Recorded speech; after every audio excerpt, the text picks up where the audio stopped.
Muito bom dia a todos. A minha voz não está propriamente muito boa e por isso o auxílio do microfone aqui talvez ajude. Eu chamava aqui o Gabriel, se pudesse ser. Ele vai ler para nós o texto e nós temos um desafio acrescido, não é só a parte da voz. A minha voz é fraca, está fraca. Depois temos aqui algumas pessoas que não ouvem bem. Portanto, já a voz normal não seria bem ouvida. Ainda temos esse desafio acrescido, mas o desejo é que, assim como, quase como João Batista, não é? João Batista dizia que ele cresça e eu diminua. A minha voz já está diminuída, o desejo e a oração é que a voz de Deus cresça para que ela possa ser ouvida aqui esta manhã, está bem? Tu, Gabriel, por favor, poderá ler na tua ou nesta igual, como quiser. Obrigado. Então nós vamos ler o capítulo 20 de 2 Samuel. É o capítulo todo.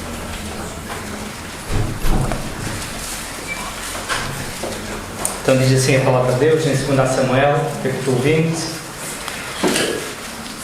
Então se achou ali, por acaso, um homem de Belial, cujo nome era Seba, filho de Bicri, homem de Benjamim, o qual tocou a buzina e disse: Não temos parte em Davi, nem na herança do filho de Jessé, cada um às suas tendas, ó Israel.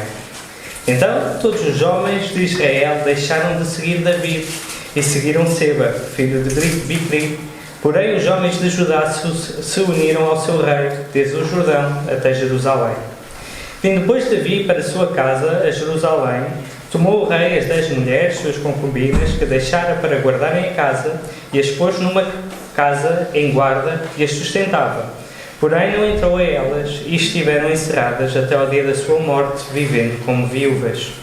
Disse mais o rei a Amasa: Convoca-me os homens de Judá para o terceiro dia, e tu então apresenta-te aqui. E foi a Amasa para convocar a Judá, porém demorou-se além do tempo que lhe tinha designado. Então disse Davi a Abissai: Mais mal agora nos fará Seba, filho de Bicri, do Cabsalão. Pelo que toma tu os servos do teu senhor e persegue, para que porventura não ache para si cidades fortes e escape dos nossos olhos. Então saíram atrás deles os homens de Joabe, e os carteus, e os peleteus, e todos os valentes. Estes saíram de Jerusalém para irem atrás de Seba, filho de Bicri. Chegando eles, pois, à pedra grande que estava junto a Gibeon, Amasa veio perante eles, e estava Joabe cingido da sua roupa que vestiu, e sobre ele um cinto com a espada, em seus lomos, na sua bainha. E adiantando-se ele, lhe caiu. E disse Joabe a Amasa: Vai contigo bem, meu irmão? E Joabe, com a mão direita, pegou da barba de Amasa para o beijar, e Amasa não se resguardou da espada que estava na mão de Joabe, de sorte que este o feriu com ela, na quinta costela, e lhe derramou por terra as entranhas, e não o feriu segunda vez, e morreu. Então Joabe e Abissai, seu irmão, foram atrás de Seba, filho de Bicri. Mas um, de entre os moços de Joabe, parou junto a ele e disse: Quem há que queira a Joabe, e quem seja por Davi, seguia a Joabe. E a Amasa estava envolto no seu sangue no meio do caminho, e vendo aquele homem que todo o povo parava, desviou a Amasa do caminho para o campo, e lançou sobre ele um manto, porque via que todo aquele que chegava até ele parava.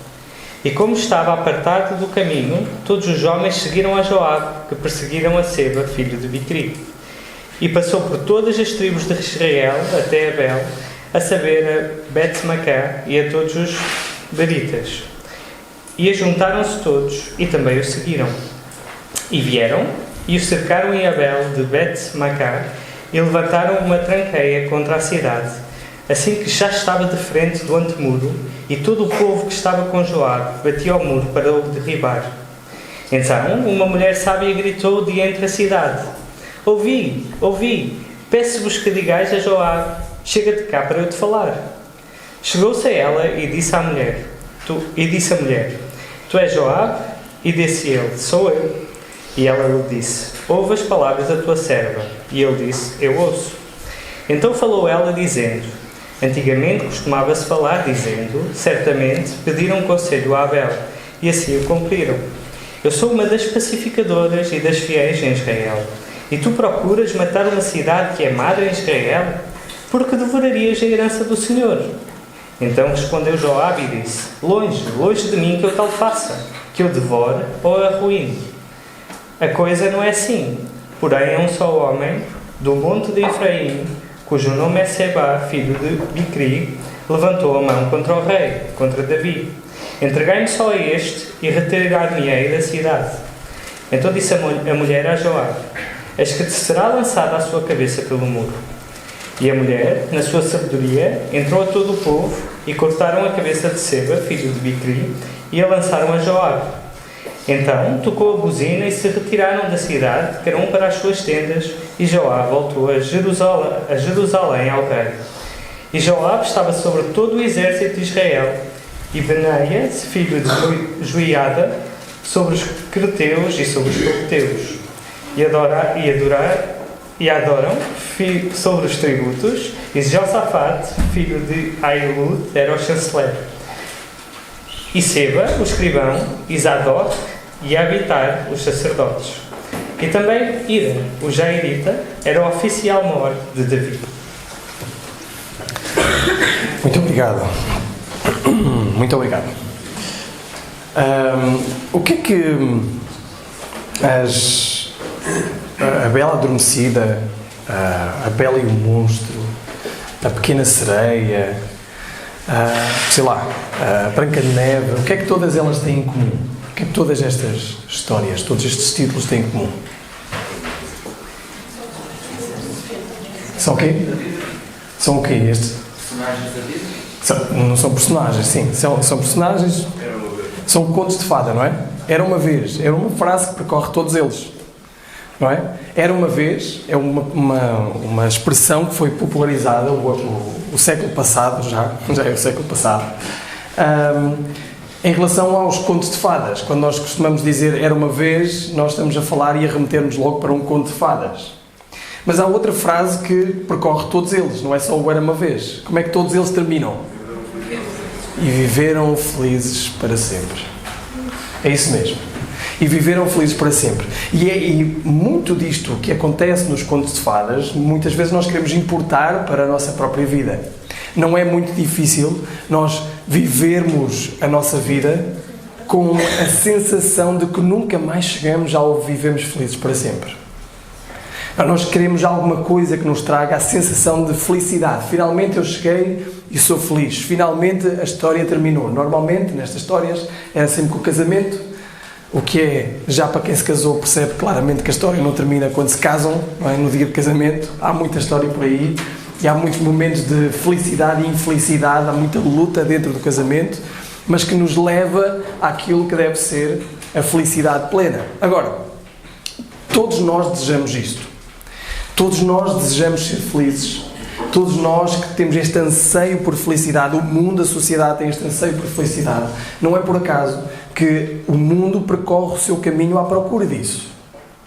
Quando nós olhamos para os grandes temas do mundo, normalmente estão direcionados para uma procura por felicidade. Sim, nós precisamos de educar toda a gente, não é? Precisamos de criar universidades, educar as pessoas, abrir os horizontes, as pessoas têm que ser mais aceitáveis, têm que estar abertas para dialogar. Porquê? Porque se isso acontecer, então nós aí seremos uma sociedade plenamente feliz e boa. A questão é que o meu pai tirou o 9º ano de novas oportunidades, não é? Fez o 6º ano de escolaridade obrigatória, como a minha mãe. Os meus avós, está aqui uma avó, que nem sei se foi à escola, foi à escola. 3º ano. Que é 3º ano. A pergunta que se faz e impõe é: os meus pais, os meus avós, os meus bisavós eram menos felizes do que a sociedade hoje? Mais escolarizada, mais educada no sentido académico, naturalmente. Ou seja, a felicidade está em realmente nós sermos educados, em sermos instruídos. Está na educação e na instrução? Será que está? Eu duvido. Hoje vivemos uma sociedade que parece mais insatisfeita, mais ingrata, mais egoísta, mais individualista, mais estressada, mais depressiva. E uma sociedade mais educada. Então será a educação que nos vai trazer finalmente o viveram felizes para sempre? Parece que não. Mas pode não ser a educação, pode ser a ciência, pode ser a tecnologia, o desenvolvimento tecnológico, porque hoje em dia nós temos coisas, nós temos acesso à informação fácil, não é? Nós temos o telemóvel nas nossas mãos, conseguimos saber todas as coisas, nós conseguimos ir de um ponto A ao ponto B muito mais rápido do que os nossos pais. A minha mãe casou-se, ela costuma dizer isso muitas vezes, ela casou-se e só tinha uma bicicleta. Em segunda mão. Uma bicicleta em segunda mão. Portanto, se calhar nem o ar dos pneus foi ela que meteu, ela já vinha com o ar dos pneus lá do antigo dono. Agora, nós hoje temos muito mais tecnologia, nós hoje temos acesso a muito mais coisa, nós hoje temos a possibilidade de fazermos coisas que os nossos antepassados não tinham a capacidade de fazer. A pergunta é, somos mais felizes hoje do que eram os nossos antepassados? Parece que não. Então a felicidade não quer dizer que estas coisas todas sejam más, não é? Naturalmente, os cuidados de saúde que hoje temos não eram os cuidados de saúde dos nossos antepassados, portanto não estamos a dizer que a tecnologia é má, não estamos a dizer que a educação é má, mas não é isso que nos traz a felicidade. Nós vivemos esta ânsia de sermos felizes para sempre. E quando olhamos para a história de Davi, quando olhamos e acompanhamos esta história já há muito tempo e estamos quase a terminá-la, faltam 4 capítulos, 4 mais capítulos a partir deste, portanto estamos quase a terminar a história de Samuel, a história de todos os livros de Samuel, e a questão é que está-se a tornar cansativo. Esta procura por estabilidade, e felicidade nunca mais chega, nunca mais acontece. Não é? E parece que finalmente Davi conseguiu ter paz e ser feliz, mas de repente surge uma guerra, surge uma rebelião, surge mortes, guerras e sangue, todas essas coisas, parece que nunca mais termina. Nunca mais encontramos a felicidade. Não existe descanso, não existe felicidade. E a verdade é que isso também não existe no nosso mundo. Portanto, nós quando nos abeiramos de Samuel, nós encontramos muito daquilo que é a procura do mundo atual, da nossa sociedade atual, da nossa própria vida. Quando nos abeiramos de Samuel, nós vemos aqui o espelho da busca por felicidade, de descanso, que nós também temos. Talvez nós pudéssemos pensar então agora, finalmente, não é? Davi é o rei de Israel, retornou ao trono, o seu filho Absalão está morto, finalmente a rebelião terminou, finalmente vimos nos capítulos anteriores que até algumas pessoas se dobram perante Davi sem qualquer pedido de coisas em troca. Eles não querem nada em troca. Nós olhamos para Mefibosete, por exemplo. Mefibosete diz, olha, dá-me o que tu quiseres, eu estou do teu lado. Ou Barzilai, também alguém que se dá plenamente a Davi. Davi então senta-se no trono. E nós estamos à espera de chegar ao capítulo 20 e lermos. E viveram felizes para sempre. Será que isso acontece? Nós acabámos de ler. Ouvir uma cabeça a rolar, não foi? Então ainda não terminou. Ainda não há descanso. Então vamos olhar para este capítulo sobre três títulos principais. E o primeiro é a rebeldia continua. Os primeiros 16 versículos mostram-nos que a rebeldia continua. Vejam, havia um homem desprezível, um homem de Belial, como algumas traduções dizem, chamado Sebá, filho de Bicri, filho da tribo de Benjamim, o qual tocou a trombeta e disse, nada temos com Davi, nenhuma herança com o filho de Jessé, volte cada um à sua tenda, ó Israel. Nos últimos 4 versículos do capítulo 19 já tínhamos visto algum problema entre Judá e Israel. Se nós lermos os últimos 4 versículos do último capítulo, nós iremos ler que no versículo 40, e dali passou o rei a Gilgal, a Quimé passou com ele, e todo o povo de Judá conduziu o rei, como também metade do povo de Israel.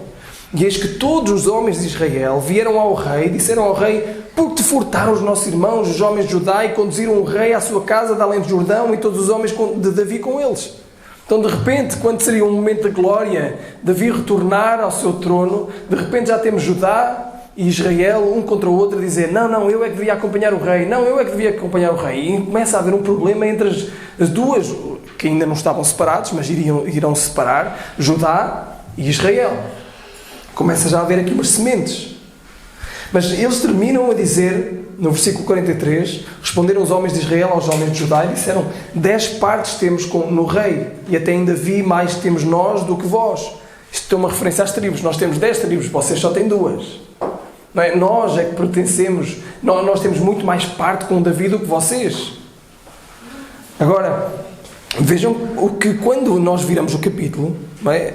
Seba, este homem, este filho de Belial, homem desprezível, como diz a Escritura, ele aproveita este momento de instabilidade para criar uma nova rebelião. O que deveria ser um momento de felicidade, um momento de união, finalmente o rei retorna, finalmente vai se sentar no trono. Ele aproveita esta instabilidade para então criar nova rebelião, nova sedição. E vejam o que Seba diz para convocar este povo. Ele diz assim: venham, primeiro toca a trombeta. Ele toca a trombeta e disse: não temos nada com Davi, ou não temos parte com Davi.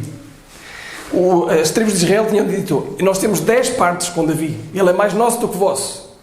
E agora levanta-se Seba e diz: nós não temos parte nenhuma com Davi, nós não somos de Davi. E o que é impressionante é que as tribos de Israel, como diz o versículo 12, rapidamente ouvem Seba. Então todos os homens de Israel se separam de Davi e seguiram a Seba, filho de Bicri. Mas os homens de Judá seguiram o seu rei desde o Jordão até Jerusalém. O povo de Israel muda rapidamente a opinião. Nova rebelião. Não estão cansados de rebeliões? Eu estou. Só de passar por estes livros, são rebeliões atrás de rebeliões, problemas atrás de problemas. Nós temos problemas a olharmos para a frente, para trás, instabilidades.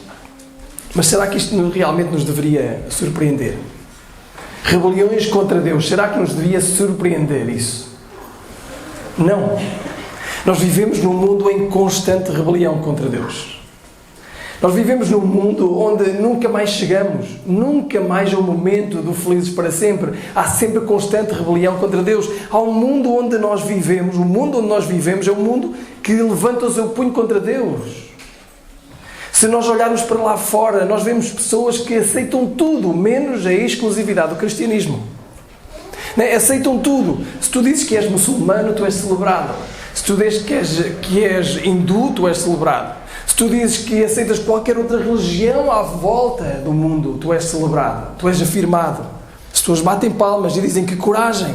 Se tu dizes que és ateu, as pessoas dizem sim, muito bem, tens todo o direito de o ser. Tu dizes que és cristão e toda a gente se levanta contra ti. Tu dizes que amas Jesus e toda a gente se levanta contra ti. Há pouco tempo vi uma publicidade, não, era um vídeo mesmo, não sei se viram, mas era um vídeo da Coca-Cola. A Coca-Cola permitiu, a certa altura foi recente, permitiu que fosse possível colocar, personalizar as latas. Portanto, num determinado ecrã grande, colocava-se aquilo que se queria que a lata tivesse, escrevia-se qualquer coisa, colocava-se Enter e aquilo imprimia a lata saía personalizada. Não é? Sporting campeão. Saía. Mas saía tudo personalizado. E as pessoas tentaram, não é? Alguém estava a tentar e já sabia o que é que queria, não é? Começou a colocar aquelas frases naturais, muçulmanas, não é? Eu agora não sei exatamente quais são, mas começa a meter aquela Allah Akbar, não é? Qualquer coisa assim, e aquilo imprime e sai, colocar frases religiosas de outras religiões, imprime e sai, colocou Jesus é Senhor, e aparece uma mensagem a dizer assim: nós não nos podemos associar à religião. Estão a ver? O mundo vive disto. O mundo vive, tem o seu punho levantado contra um só. É Jesus Cristo. Nós vivemos em constantes rebeliões. Constantes rebeliões. Não há como fugir a isso. Vivemos neste mundo onde o mundo quer dizimar o exclusivismo do cristianismo. Já assim era no início da igreja. No início da igreja não havia problema nenhum se o cristianismo aparecesse e dissesse: nós somos mais uma religião. Não. Só que o cristianismo aparece e diz: nós somos a religião. Nós acreditamos em Jesus, que diz que é o único caminho, não um dos caminhos. Não é o Deus desconhecido que nós adoramos e que pode servir para qualquer um. Não, este é o único Senhor. E se este é o único Senhor, quer dizer que os outros não o são. E os outros não o sendo, eles não aceitam isso. Mas não é só o mundo lá fora. Olhemos para o nosso próprio coração e vejamos que o nosso próprio coração vive em constante rebelião. Não é assim convosco? Hoje nós cantamos Senhor poderoso, quem é como tu? Tu és forte e a tua fidelidade é sem fim. Agora falhou uma última frase. Senhor poderoso, tu és rei sobre todas as coisas, menos da minha segunda-feira. Porque a segunda eu tenho direito de acordar mal disposto e de ir para o trabalho contrariado e tratar mal o meu colega de trabalho. É uma constante rebelião que se passa dentro do nosso coração. Nós cantamos, nós dizemos, nós falamos, nós oramos coisas, mas depois há certas partes da nossa vida onde nós nos rebelamos contra Deus. Então não é só o mundo que vive em constante rebelião, somos nós também que vivemos em constantes rebeliões contra Deus. Portanto, não é assim tão anormal esta instabilidade que o reino tem, porque isto é uma imagem da nossa vida. Uma vida em constante rebelião e instabilidade. Não é difícil nós percebermos que isto fala acerca de nós. Fala acerca de uma rebelião constante, como nós também o temos. Versículos 4. Então o rei decide fazer alguma coisa em relação a esta rebelião. Ele convoca o seu general, que agora é Amasa, já não é Joabe, é Amasa, uma jogada política que ele fez no capítulo anterior. Ele convoca o seu general e diz assim: dentro de 3 dias convoca-me os homens de Judá e apresenta-me aqui. Então Amasa tinha uma missão. A missão de Amasa era juntar os homens de Judá para ir ter com Sebá, para apanhar este homem e acabar com a rebelião. Só que Sebá demorou-se. Não sabemos exatamente porquê. Não nos é dito no texto. A preocupação era séria, diz o versículo 6, Davi vira-se para Abisai, que Abisai era o irmão de Joabe, o antigo general, e ele vira-se para Abisai e diz: olha, cuidado com este Sebá, nós precisamos de fazer alguma coisa com este Sebá, porque este vai criar uma rebelião pior ainda do que aquelas que foram criadas, até por Absalão, o meu filho. Então tomem os soldados, já que Amasa, que é o general, não cumpriu, não se sabe dele, não sei o que é dele, pega nestes homens e vai tu atrás e vai perseguir Sebá, que é para acabar com tudo isto. E o que acontece de seguida é algo interessante e horrível ao mesmo tempo. Porque no versículo 7 lemos que eles então começam, perseguem Sebá, mas no versículo 8 abranda um pouco a cena para nós vermos o que é que se passou entre Joabe, que era o antigo general, e Amasa. Quando chegaram à Pedra Grande, perto de Gibeão, Amasa veio ao encontro deles. Joabe estava vestindo o seu traje de guerra, trazia na cintura um punhal, na sua bainha, e ao aproximar-se o punhal ou a espada caiu da sua bainha. Portanto, é-nos dado até pormenores acerca da vestimenta deste Joabe. E o que é que aconteceu? Joabe encontra-se com Amasa. Amasa vinha ter com Davi, não sabemos exatamente, mais uma vez, porque é que ele se demorou, poderia ter sido apenas por incompetência, um general incompetente, ou até estar a programar alguma traição. Não se sabe, não sabemos a razão. Mas Joabe foi aquele que perdeu o lugar. Ele olha para Amasa, vê-o a vir ter com Davi, eles agora já vão com o exército, e juntam-se na Pedra Grande, e ele tem esta artimanha. Ele chega ao pé de Amasa, vai vestido com a espada à cintura, a espada cai, não está dito que é intencional, mas parece intencional, porque se ele pegasse na espada e viesse ter contra ele, o que é que Amasa faria? Tirava a espada e lutaria também. Mas não, ele dissimula o seu estado, cai, a espada cai para o chão, ele inclina-se para apanhar e depois agarra-lhe pela barba. Há aqui alguém com a barba grande? Vá logo. Agarra-lhe pela barba para lhe dar um beijo. É uma coisa... E o Matias também. Era uma coisa... Era um costume antigo. Portanto, não era algo... Nós não temos de tirar isto e começar a fazer isto. Atenção. Mas era um costume antigo de saudação. Estava-lhe a dar um beijo no rosto. Agarra pela barba. Agarra pela barba, diz o texto, agarra-lhe com a mão direita. Portanto, era a mão de guerra, era a mão que supostamente havia ali paz e segurança. Ele agarra-lhe pela barba, vai-lhe para dar um beijo, e quando lhe vai para dar um beijo, com a mão esquerda que tinha apanhado a espada, fere Amasa e o mata ali. Faz-nos lembrar um juiz, não é? Já passaram por essa história, Juízes capítulo 3, com Eude. Eude era esquerdino, e toda a gente lutava com a mão direita. Então Eude era esquerdino e aproveita o momento para matar o rei que estava a oprimir o povo de Israel. Mas é isso que acontece. Então ele está a fazer o que é... Ele está nesta luta de poder, não é? Ele está nesta luta de poder e aproveita esta oportunidade para chegar ao poder. Vejam o que diz no versículo 10. Porém Amasa não reparou no punhal que estava na mão de Joabe, de modo que este feriu na barriga. As suas entranhas se esparramaram no chão e ele morreu de um só golpe. Então Joabe e o seu irmão Abisai perseguiram Seba, filho de Bicri. Não acham esta última frase fria?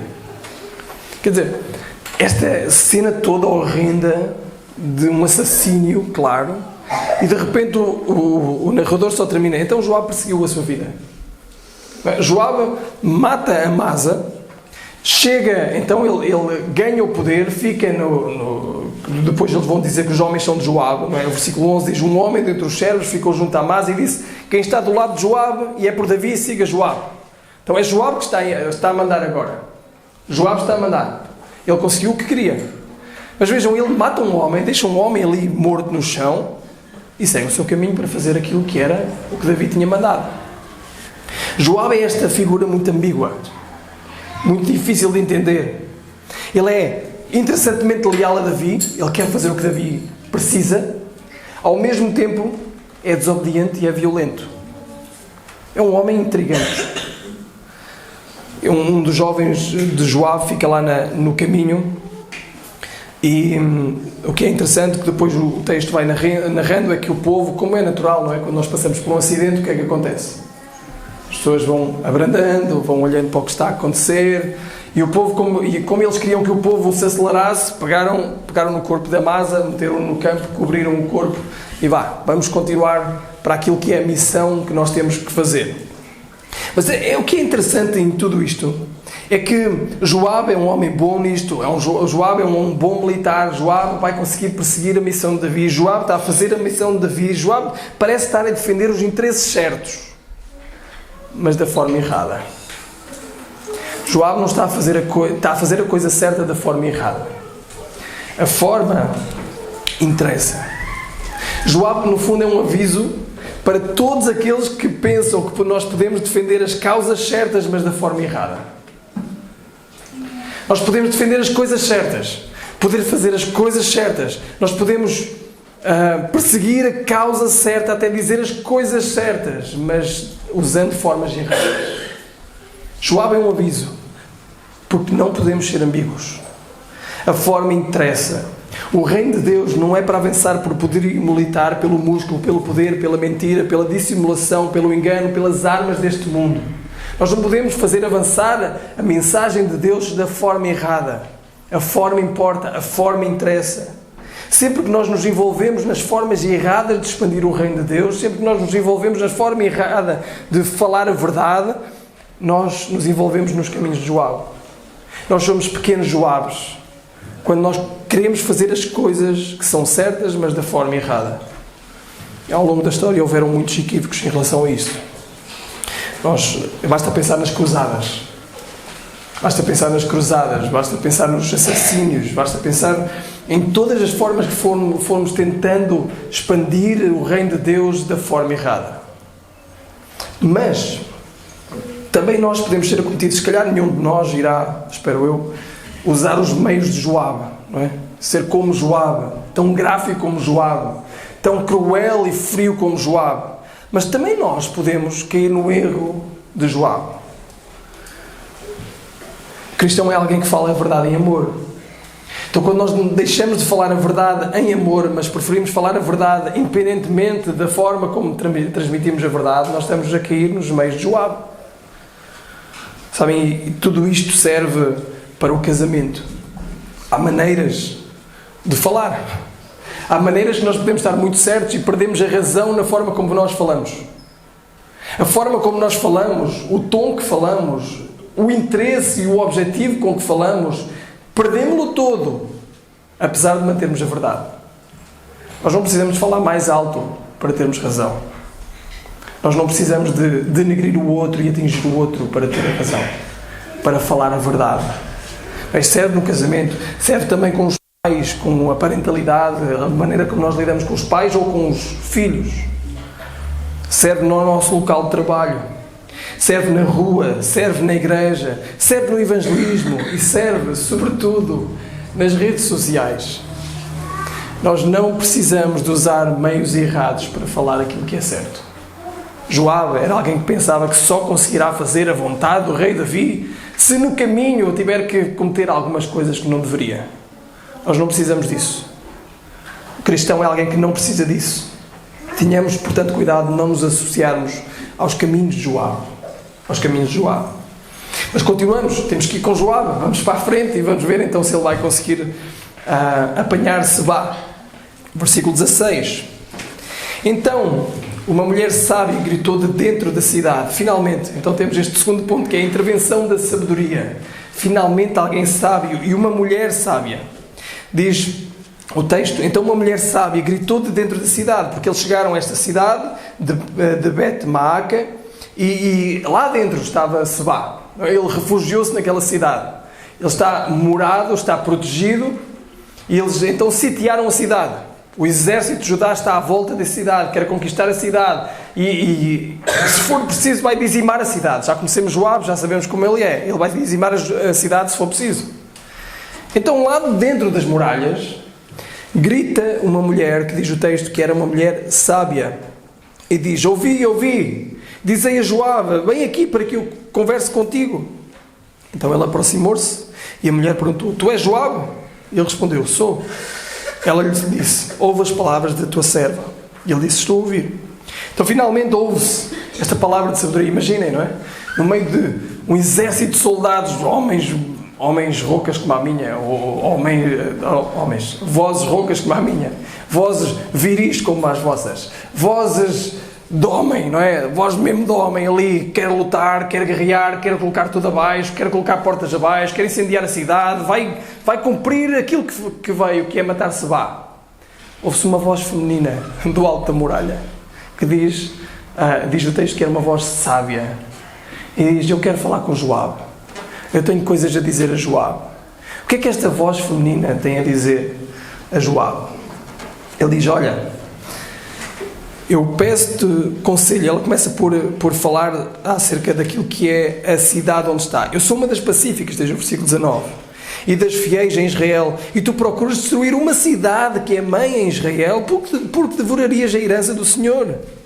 Então Joabe respondeu, longe de mim fazer tal coisa, destruir ou arruinar esta cidade, como se ele não fosse capaz de o fazer. Não é bem assim, mas um homem chamado Sebá, filho de Biqueri, da região montanhosa de Efraim, rebelou-se contra o rei Davi. Entregai-me só este, e eu me retirarei da cidade. E a mulher disse a Joabe, a sua cabeça será jogada pelo muro. Mulher sábia, mas dura, não é?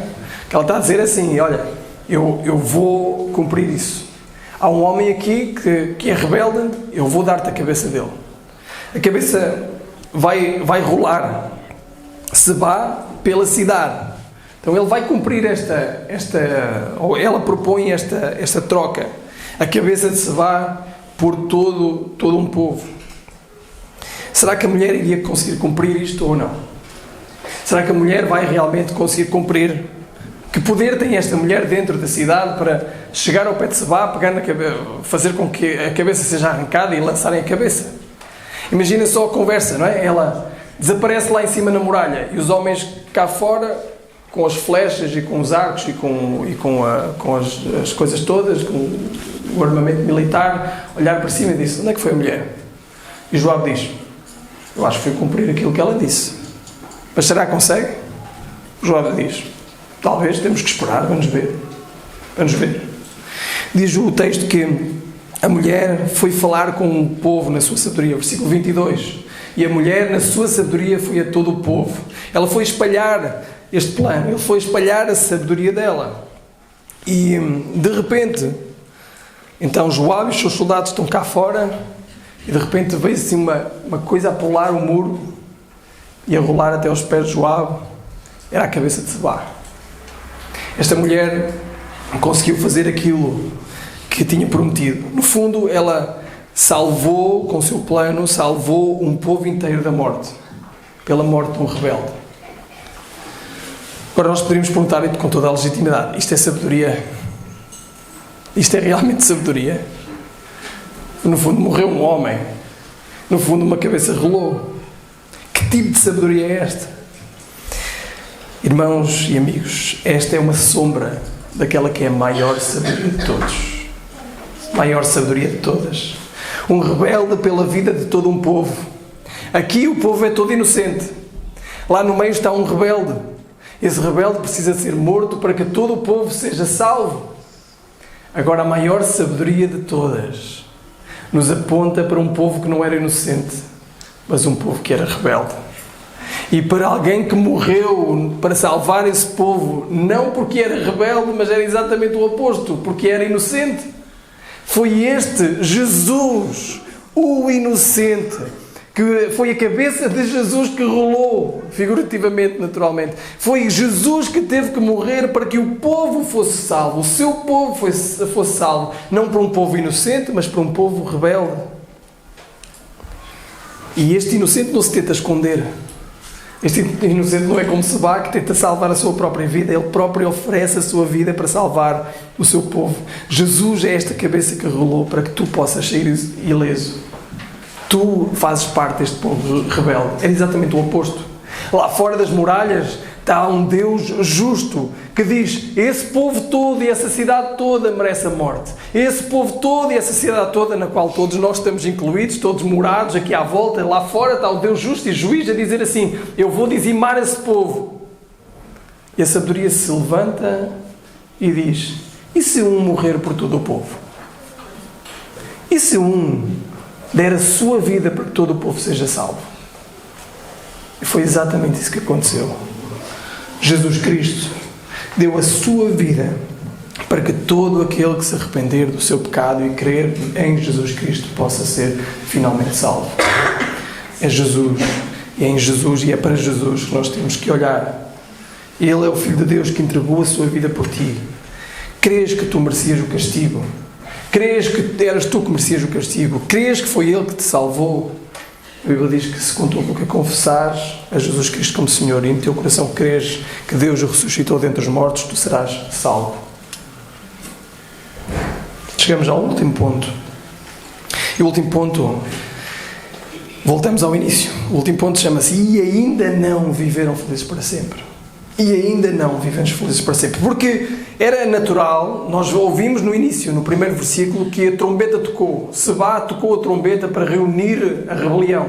E agora lemos que no versículo 22 que a trombeta tocou novamente, ou a buzina tocou novamente, e eles retiraram-se da cidade. Portanto, há aqui um término. Finalmente terminou, finalmente a rebelião acabou, finalmente está tudo sanado.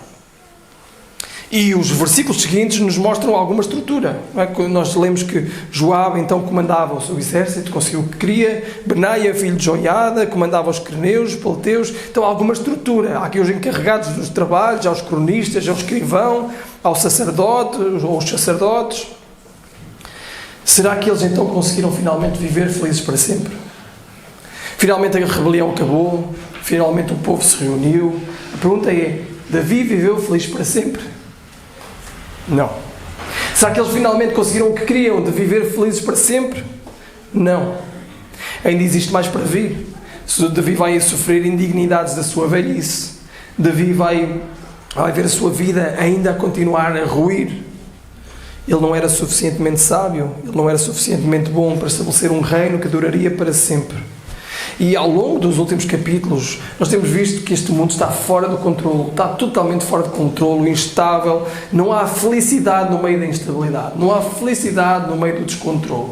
E nós, ao olharmos para trás, nós podemos perceber então em quem nós podemos confiar para sermos felizes. Quem é o nosso príncipe encantado, não é? Era isso que os contos de fadas tinham. Finalmente chegou o príncipe encantado, finalmente libertou todas as coisas, finalmente ele deu o beijo que deu vida à bela adormecida. Finalmente ele conseguiu o que queria e houve felicidade para sempre.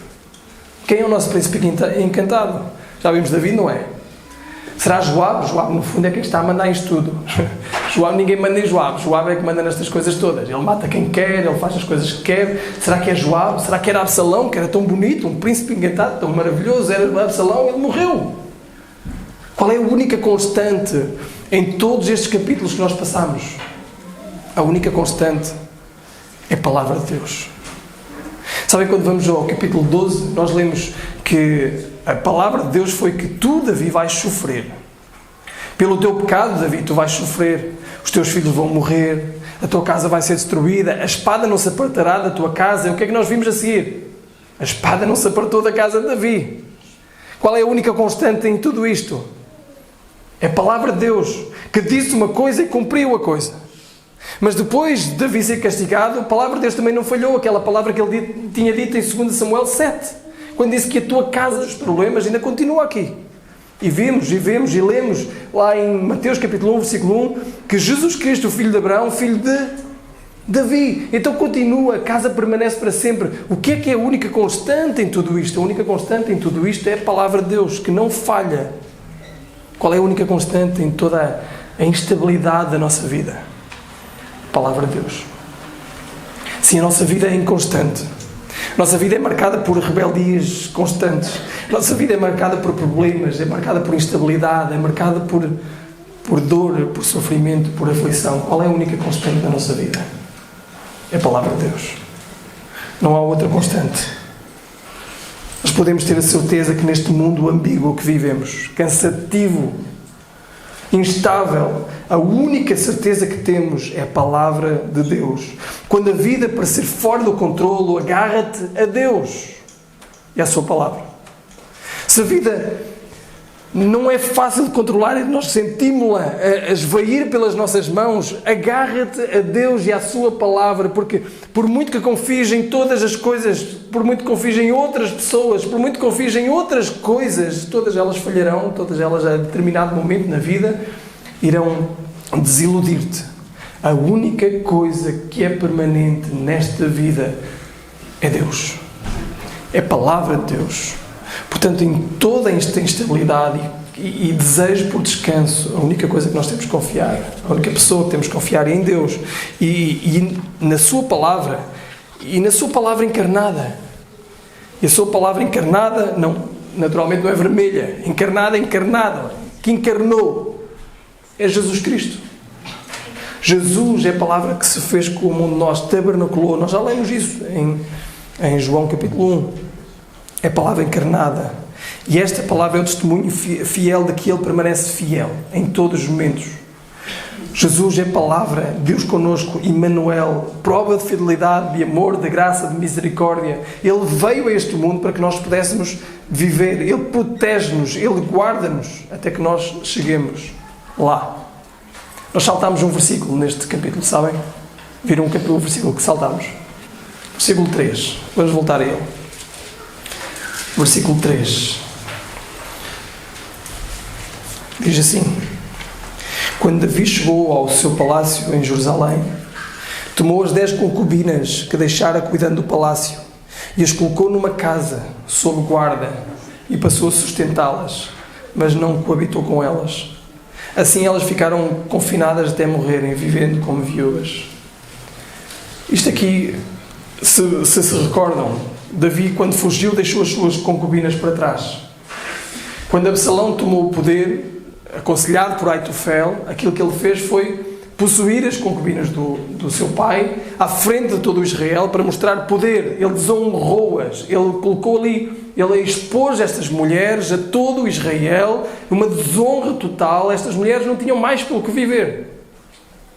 Elas seriam largadas nas estradas. Elas seriam largadas como lixo. Davi, quando chega a Jerusalém, o que é que ele faz? Olha para elas, olha para a sua condição pobre, para a sua condição de rejeitadas e diz: eu vou cuidar de ti. Eu vou cuidar de ti. Eu vou cuidar de vocês. Eu vou prover segurança para vocês. Eu vou prover comida para vocês. Eu vou ser o vosso provedor, eu vou ser o vosso protetor até o final da vossa vida.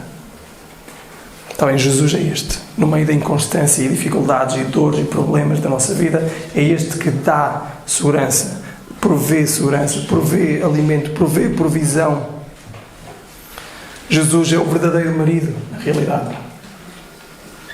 Sabem, o apóstolo Paulo, ele, lá na carta aos Efésios, capítulo 5, ele fala sobre os maridos e mulheres, e como é que os maridos devem tratar as mulheres devem tratar os maridos, mas a razão base é sempre uma: é Jesus Cristo. Ele diz: vós maridos, amai as vossas mulheres como também Cristo amou a sua igreja. E assim mesmo se entregou por ela, para a santificar, purificando-a com a lavagem da água pela palavra, para apresentar a si mesmo igreja gloriosa, sem mácula, nem ruga, nem coisa semelhante, mas santa e irrepreensível. Veem como Jesus está antes, está no presente e está depois. Jesus está antes porque se entregou a si mesmo.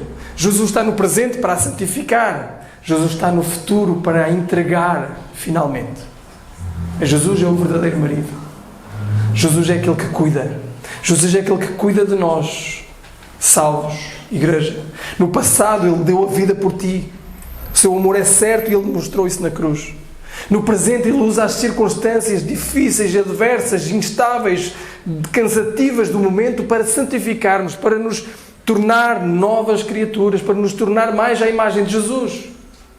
E no futuro Ele promete que nos levará pela mão até uma casa, onde nessa casa nós vamos finalmente poder dizer: e viveram felizes para sempre.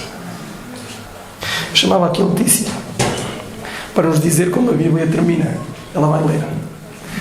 A Bíblia é fantástica. É fantástico perceber que, à medida que nós nos aproximamos do fim da Escritura, a Bíblia assemelha-se mais ao início da Escritura.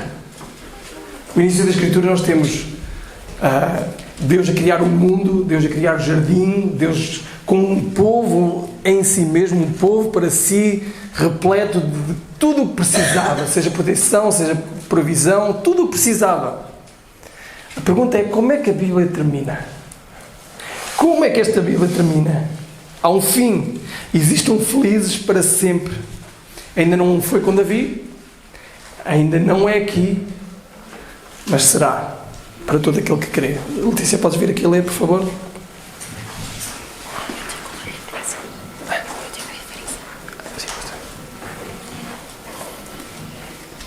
Então vamos ler Apocalipse 21, pelo capítulo, e o início do capítulo 2.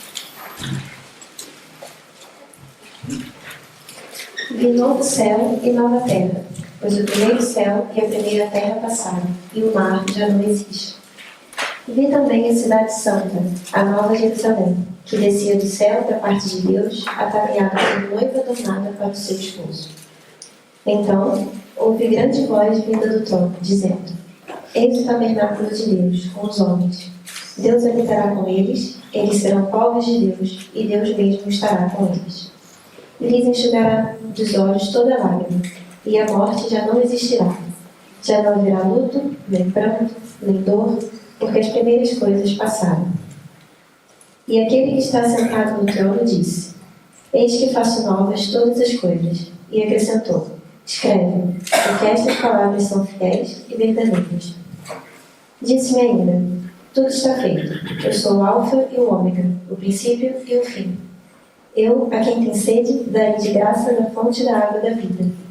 O vencedor herdará estas coisas, e eu lhe serei Deus, e ele me será filho. Quanto, porém, aos covardes, aos incrédulos, aos abomináveis, aos assassinos, aos impuros, aos feiticeiros, aos idólatras e a todos os mentirosos, a parte que lhes cabe será no lago que arde com fogo e enxofre, a saber, a segunda morte. Então vem um dos 7 anjos, que tem 7 taças cheias dos últimos 7 flagelos, e fala comigo, dizendo: Venha, mostrar-te-ei a noiva, a esposa do Cordeiro. E me transportou em espírito até uma grande e elevada montanha, e me mostrou a santa cidade, Jerusalém, que descia do céu, da parte de Deus, a qual tem a glória de Deus. O seu fulgor era semelhante a uma pedra preciosíssima, como pedra de jaspe cristalina. Tinha grande e alta muralha, 12 portas, e junto às portas 12 anjos, e sobre elas nomes inscritos que são os nomes das 12 tribos dos filhos de Israel. 3 portas se achavam a leste, 3 a norte, 3 ao sul e 3 a oeste. A muralha da cidade tinha 12 fundamentos, e estavam sobre estes os 12 nomes dos 12 apóstolos do Cordeiro. Aquele que falava comigo tinha por medida uma vara de ouro para medir a cidade, as suas portas e a sua muralha. A cidade é quadrangular, de comprimento, largura e iguais. E mediu a cidade com a vara até 12.000 estádios. O seu comprimento, largura e altura são iguais. Mediu também a sua muralha 144 côvados, medida de homem, isto é, de anjo. A estrutura da muralha é de jaspe, também a cidade é de ouro puro, semelhante a vidro líquido. Os fundamentos da muralha da cidade estão adornados de toda espécie de pedras preciosas. O primeiro fundamento é de jaspe, o segundo de safira, o terceiro de calcedônio, o quarto de esmeralda, o quinto de sardônio, o sexto de sárdio, o sétimo de crisólito, o oitavo de berilo, o nono de topázio, o 10º de crisópraso, o 11º de jacinto e o 12º de ametista. As 12 portas são 12 pérolas, e cada uma dessas portas de uma só pérola. A praça da cidade é de ouro puro, como vidro transparente. Nela não vi santuário, porque o seu santuário é o Senhor, o Deus Todo-Poderoso e o Cordeiro. A cidade não precisa nem do sol, nem da lua, para lhe darem claridade, pois a glória de Deus a iluminou e o Cordeiro é a sua lâmpada. As nações andarão mediante a sua luz, e os reis da terra lhe trazem a sua glória. As suas portas nunca jamais se fecharão de dia, porque nela não haverá noite. Ele trará a glória e a honra das nações. Nela nunca jamais penetrará coisa alguma contaminada, nem que pratica abominação e mentira, mas somente os inscritos no livro da vida do Cordeiro. Então me mostrou o rio de água viva, de água da vida, brilhante como cristal, que sai do trono de Deus e do Cordeiro. No meio da sua praça, de uma e outra margem do rio, está a árvore da vida, que produz 12 frutos, dando seu fruto de mês em mês, e as folhas da árvore são para a cura dos povos. Nunca mais haverá qualquer maldição. Nela estará o trono de Deus e do Cordeiro. Os seus servos o servirão, contemplarão a sua face, e na sua fronte está o nome dele. Então, já não haverá noite, nem precisam eles de luz de candeia, nem da luz do sol, porque o Senhor Deus brilhará sobre eles, e reinarão pelos séculos dos séculos. Obrigado. E viveram felizes para sempre. Reinarão para todo o sempre. Sabem, é isto que o nosso coração anseia.